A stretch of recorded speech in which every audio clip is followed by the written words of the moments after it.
আচার আমরা কম বেশি সবাই খেতে পছন্দ করি, কেউ একটু কম কেউ একটু বেশি। তবে এইভাবে আচার তৈরি করে ঘরে রেখে আপনারা কিন্তু সারা বছর সংরক্ষণ করে খেতে পারবেন, খেতে খুব ভালো লাগে। আচারটা বয়ামে ভরিয়ে নেওয়ার পর পাঁচফোড়ন দিয়ে তেলটা গরম করে নিয়েছিলাম, এই তেলটা দিয়ে দেবো। হালকা গরম রয়েছে। আচারে যে খুব বেশি তেল লাগে তা কিন্তু নয়, অল্প তেলেই খুব সুন্দর আচার তৈরি হয় আর সারা বছর কিন্তু রেখে খাওয়া যায়, খেতে খুব ভালো লাগে। আপনারা অবশ্যই এইভাবে একবার সহজ পদ্ধতিতে লেবুর আচার তৈরি করে খেয়ে দেখুন, আশা করছি আপনাদের সকলের খুব প্রিয় হবে। নমস্কার বন্ধুরা, আপনাদের সবাইকে অনেক অনেক স্বাগত জানাই কাজলি ভিলেজ ফুড রান্নাঘরে। প্রতিদিনের মতো আবারও নতুন একটা রেসিপি নিয়ে চলে এসেছি। আজকে আমি খুবই সহজভাবে ঘরে থাকা কিছু মশলা দিয়ে বর্ষাকালের একটা টক ফল, সেটা হচ্ছে লেবুর আচার তৈরি করে দেখাবো। সারা বছর সংরক্ষণ করে রাখার জন্য খুবই সহজভাবে, আপনারা একবার দেখলেই কিন্তু খুবই সহজভাবে তৈরি করে নিতে পারবেন। আর এই লেবুটা সারা বছর পাওয়া গেলেও কিন্তু বর্ষাকালে প্রচুর পরিমাণে পাওয়া যায়। আর আমরা এই লেবু দিয়ে যদি সারা বছরের জন্য সংরক্ষণ করে রাখতে পারি, তাহলে গরম ভাত বা মুড়ি মাখাতে আমরা কিন্তু সারা বছরই খেতে পারবো। তাই আমার অনুরোধ রইল, ভিডিওটা কোথাও না টেনে শুরু থেকে শেষ পর্যন্ত দেখা। আশা করছি আজকের রেসিপি আপনাদের অনেক বেশি ভালো লাগবে। তাহলে চলুন আজকে লেবুর আচার তৈরি করতে শুরু করে দেই। লেবুর আচার তৈরির জন্য এখানে আমি বেশ অনেক কয়েকটাই লেবু নিয়েছি। এবার লেবুগুলো ভালো করে ধুয়ে সুতির কাপড় দিয়ে মুছে নিয়ে, যেন লেবুর গায়ে কোনো রকমের জল না থাকে, ভালো করে মুছে নিয়ে তারপরে লেবুগুলো ছোট করে কেটে জলের মধ্যে দিয়ে খুব ভালো করে ধুয়ে নেব।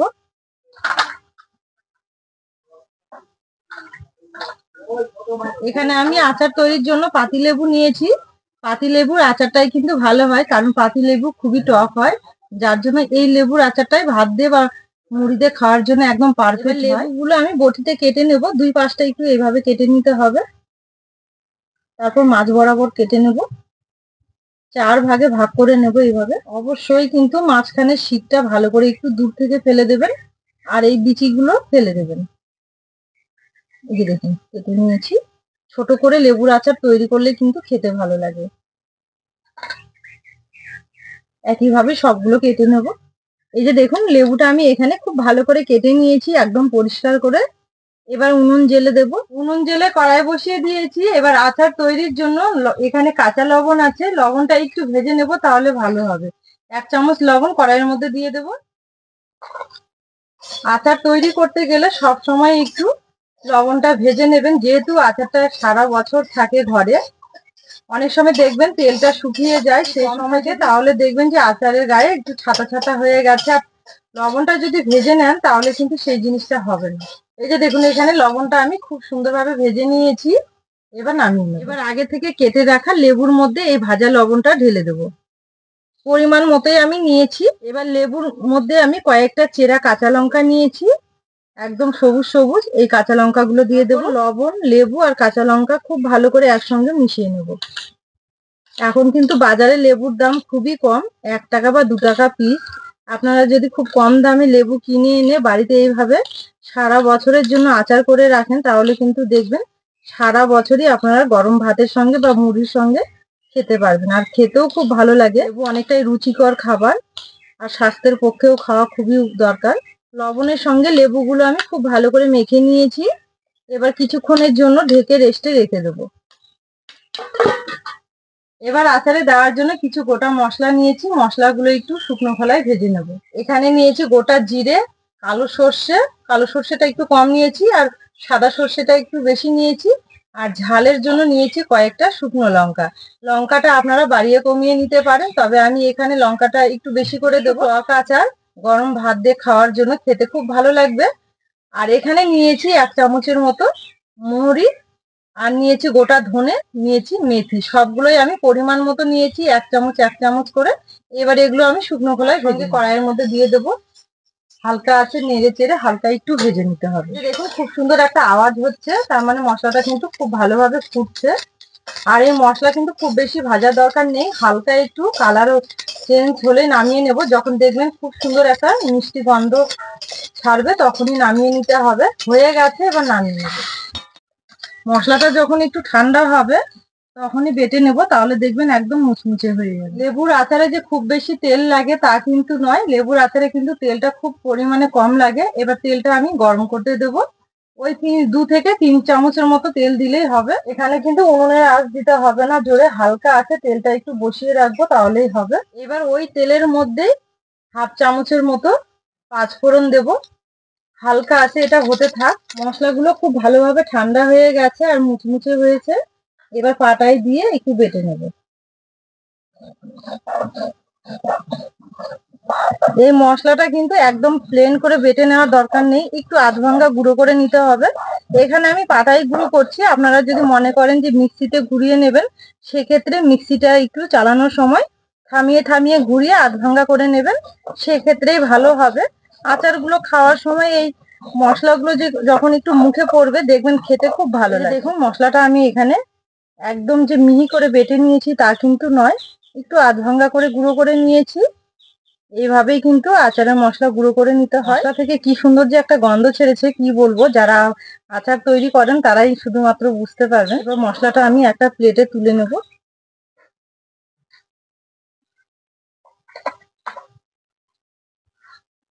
এবার ঢাকাটা তুলে নেব লেবু থেকে।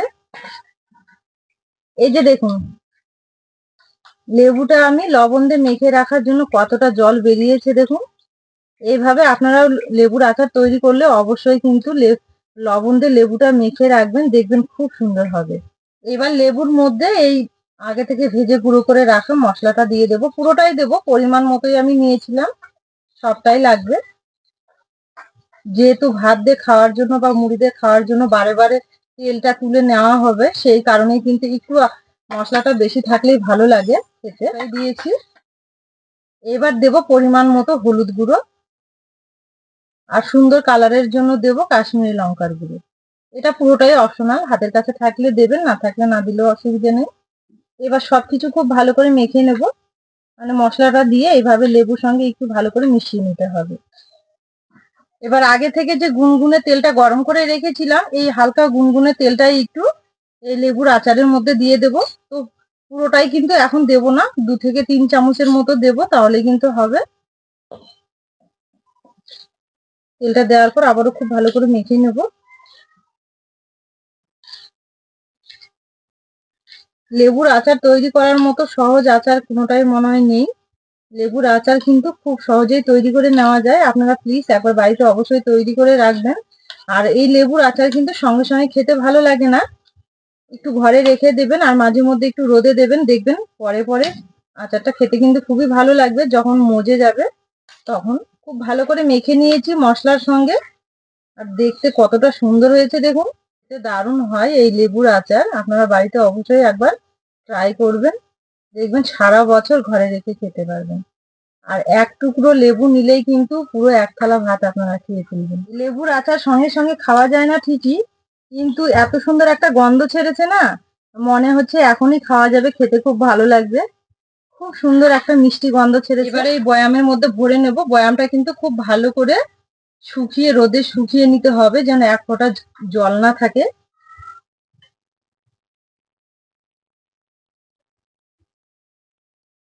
এইভাবে লেবুর আচার যদি তৈরি করে ঘরে রেখে দেওয়া যায় তাহলে কিন্তু আর কিনে খেতে হবে না।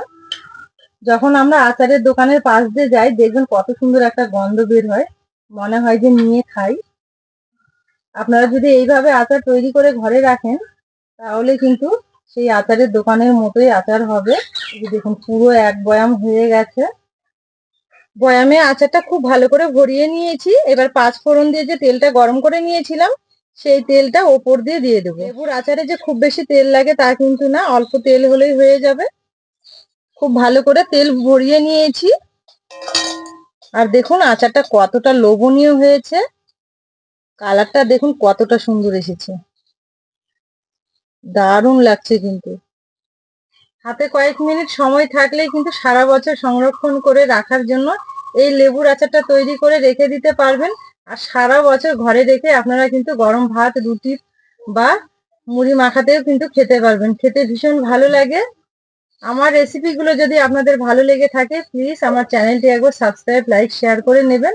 আর পাশে থাকা বেল আইকনটি একবার ক্লিক করবেন। আমি যে প্রতিনিয়ত ভিডিওগুলো আপলোড করি সেগুলো তাহলে আপনাদের কাছে ঠিকঠাক মতো পৌঁছে যাবে। আর অনেক অনেক বন্ধুদের সঙ্গে শেয়ার করবেন। আবার দেখা হবে অন্য রেসিপি নিয়ে, ততক্ষণের জন্য সবাই খুব ভালো থাকবেন, সুস্থ থাকবেন। সাবধানে থাকবেন।